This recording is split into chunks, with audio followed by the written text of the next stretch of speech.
अस्सलाम वालेकुम। तो अभी हम पहुंच गए हैं कोयटा। बहुत ज़्यादा थक गए हैं। सब बाबा आएगा, इसने ना जाना है नीचे। सब बाबा राजी भी अजूशा। तो बहुत ही ज़्यादा थक गए हैं। इतना 3 o'clock हम पहुंचे हैं। तो अभी चले, हम होटल में रूम बुकिंग करने गए हुए हैं। मेरे हस्बैंड ऑनलाइन बुकिंग तो हमने की थी, लेकिन फिर भी चेक करने गए हैं कि रूम क्लीन है नहीं है, कैसा है। तो आज का मैं शेयर करूंगी आपसे सारा डे टू नाइट कि हमने पैकिंग की, कैसे की, किस तरह की। तो ये सब कुछ मैं आपके साथ शेयर करूंगी आज के ब्लॉग में। अपना बहुत सारा ख्याल रखिएगा और ब्लॉग को देखिएगा पूरा कंप्लीट। चलते हैं ब्लॉग की तरफ।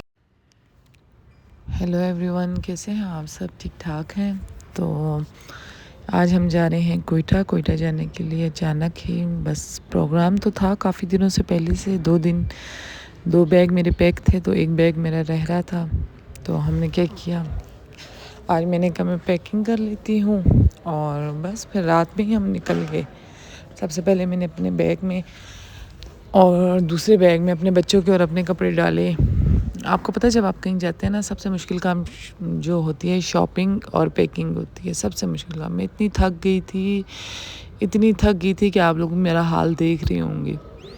और आज मेड भी नहीं आई थी, इतनी मुश्किल हो रही थी सारी पैकिंग वगैरह की। पहले 2 बैग जो पैक किए थे, शुक्र है पहले वो तो किए हुए थे। ये कपड़े सारे मैंने जो पैक करने वाले थे निकाल के बेड के ऊपर रख लिए थे कि जिस दिन मेड अगर नहीं भी आई उस दिन तो मैं ख़ुद पैक कर लूँगी। तो बस फिर ऊपर से बैग उतारा और ये सारी पैकिंग की।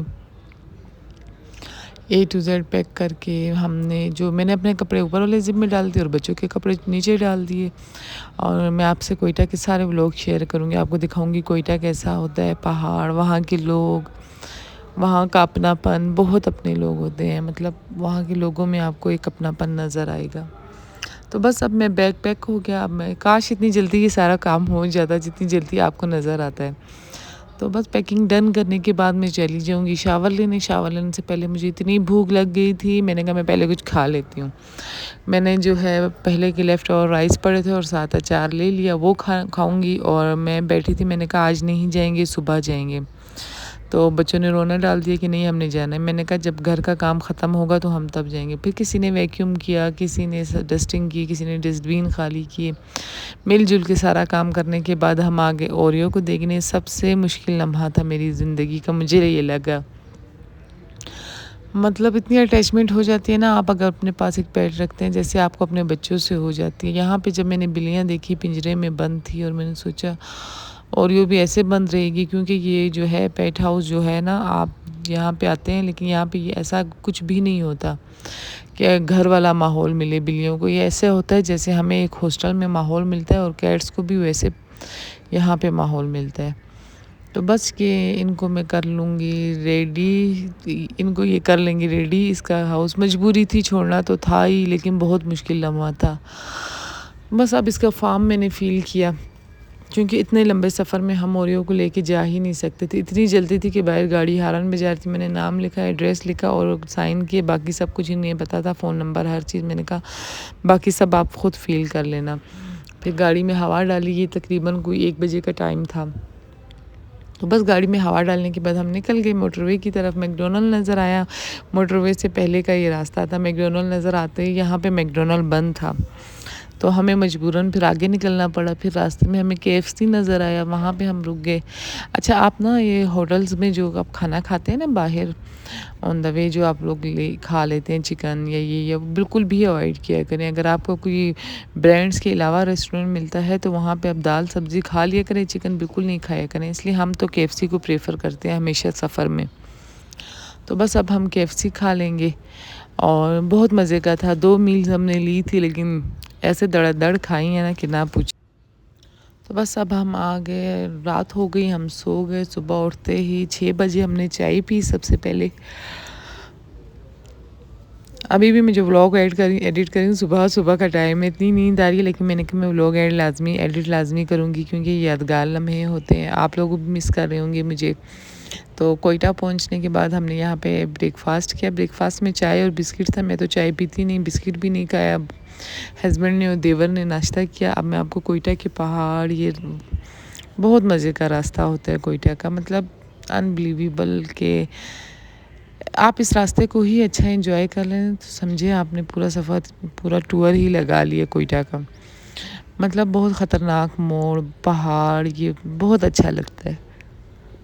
और बस इसके साथ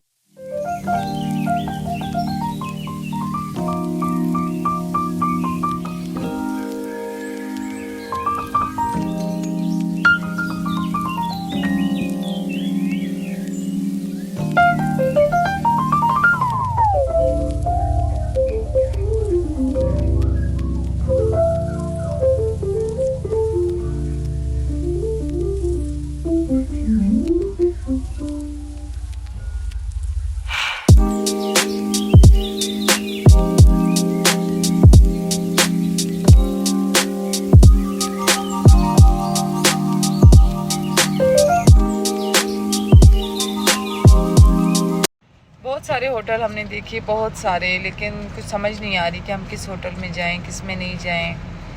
अब देखें क्या डिसाइड करते हैं। जो हमने बुकिंग करवाई थी booking.com से, वो इतना नीट एंड क्लीन नहीं है, तो हम सोच रहे हैं अब हम दूसरे में जाते हैं। देखिए मेरे लिप्स। और आप कैसे हैं? ठीक हैं? चलते हैं, आपको मैं सारा टूर करवाती हूँ अपने रूम का, कि कौन सा रूम हमने डिसाइड किया है, क्या किया है, क्या नहीं किया। बस अब होटल के अंदर इंटर हो गए। काफ़ी अच्छा होटल था, मतलब ओपन माहौल था, बहुत अच्छा लगा। और इधर भी हमें एक और नई ओरियो मिल गई। तो बस अब हम आ गए खाना खाने के लिए। हम किसी के घर ना ज़्यादा अरसा रहना प्रेफर बिल्कुल भी नहीं करते, ज़्यादा अरसा क्या, 1-2 दिन भी। मतलब हमारी प्राइवेसी बहुत डिस्टर्ब होती है। जब बच्चे छोटे थे तब फिर भी एडजस्ट कर लेते थे, लेकिन अब बहुत बहुत मुश्किल है यहाँ पे। मतलब बस आदत सी हो गई है शायद। तो बस हम डायरेक्ट होटल में गए, यहाँ से अब हम सबके घर जाएंगे, सब कुछ करेंगे। मैं आपके साथ व्लॉग शेयर करूँगी। अच्छा, कोयटा अगर आप आएँ तो आप उस्मानिया का खाना लाजमी ट्राई करें। उस्मानिया का खाना बहुत ही अच्छा होता है, बहुत ज़्यादा। हमने मंचूरियन खाया, चाइनीज़ राइस खाए और चाउमीन खाया था। भूल गई थी मैं, इसीलिए इतना सोच रही हूँ। और साथ वाइट हांडी, इतना अच्छा खाना था, यकीन करें। इस्लामाबाद में तो मैं पिज़्ज़े बर्गर खा खा के इतनी थक गई थी कि ये खाना मुझे बहुत ही ज़बरदस्त लगा। और ये मेरी प्लेट थी, मैंने ये खाया और इसके अलावा थोड़े से नूडल्स लिए थे, इनफ, और कुछ भी नहीं खाया। निकलते हुए उनकी टेबल पे कुछ मीठा पड़ा था, वो हमने उठा लिया, खा लिया। और बस इसी के साथ हम चलते हैं वापस, और करती हूँ आपसे अल्लाह हाफिज़। इंशाल्लाह नेक्स्ट व्लॉग बहुत ही जल्दी आएगा आप लोगों के पास, इंशाल्लाह। अल्लाह हाफिज़, अपना बहुत ख्याल रखिएगा। अल्लाह हाफिज़।